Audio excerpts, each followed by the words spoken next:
अस्सलाम वालेकुम दोस्तों, हमारे रमज़ान स्पेशल में आप सभी का इस्तकबाल। क्या आपने सोचा है कि अंग्रेज़ों ने चांद पर कदम रख लिया और खला में मौजूद नए सैयारों पर रसायल हासिल कर रहे हैं, यानी स्टडीज़ कर रहे हैं और फिर अपनी इजादात पर फ़ख्र महसूस कर रहे हैं। इसकी कामयाबी के पीछे असल राज क्या है?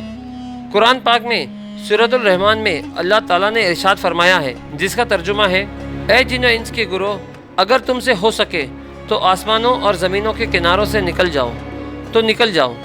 जहाँ निकल जाओगे उसी की सल्तनत है, तो अपने रब की कौन सी नेमतों को झुटलाओगे। इस आयत में 1400 साल पहले अल्लाह ने इंसान को साफ साफ इशारा किया है कि इंसान अगर चाहे तो ज़मीन से बाहर जा सकता है, मगर इसके लिए बड़ा ज़ोर चाहिए।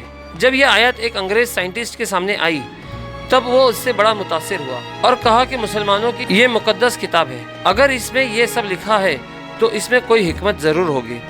इसके हौसले बुलंद थे और ज़मीन से बाहर निकलना था। इसने कुरान पाक का लफ्ज़ ज़ोर को अपने जहन में रखा कि ऐसी कोई चीज़ जो बेपनाह कुव्वत के साथ ज़मीन के किनारों को चीर कर खला में निकल सके, और इस मकसूद के लिए इसने एक शक्ल तैयार की, यानी रॉकेट, कि वो इतनी कुव्वत पैदा करती है जिससे आसानी से ज़मीन से खला की तरफ सफ़र किया जा सकता है। एक सैटेलाइट के नीचे 4 रॉकेट लगे हुए होते हैं। जब इन्हें स्टार्ट किया जाता है तो वो इंतहाई ज़ोर के साथ ज़मीन के किनारों से सैटेलाइट को लेकर निकलती है और खला में चली जाती है। खला में जाते ही रॉकेट ज़मीन पर गिर जाता है और सैटेलाइट खला में रह जाती है। आपने अक्सर बादल गरजना तो देखा होगा।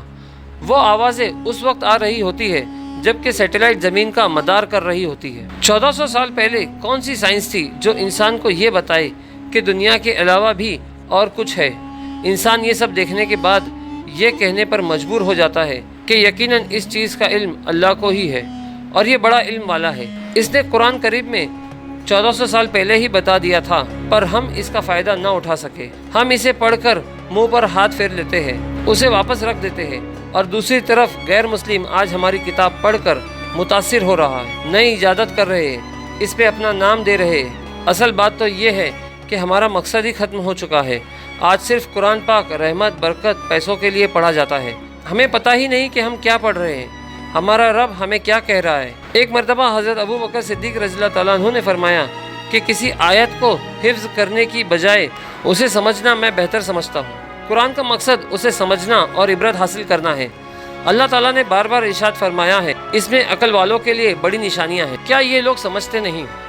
इसलिए कोशिश करें कि कुरान पाक को तर्जुमे के साथ पढ़ा जाए ताकि पता चले कि आपको आपका रब क्या कहना चाहता है। अल्लाह ताला से दुआ है कि हम सभी को कुरान पाक को समझकर पढ़ने की तौफीक अता फरमाए।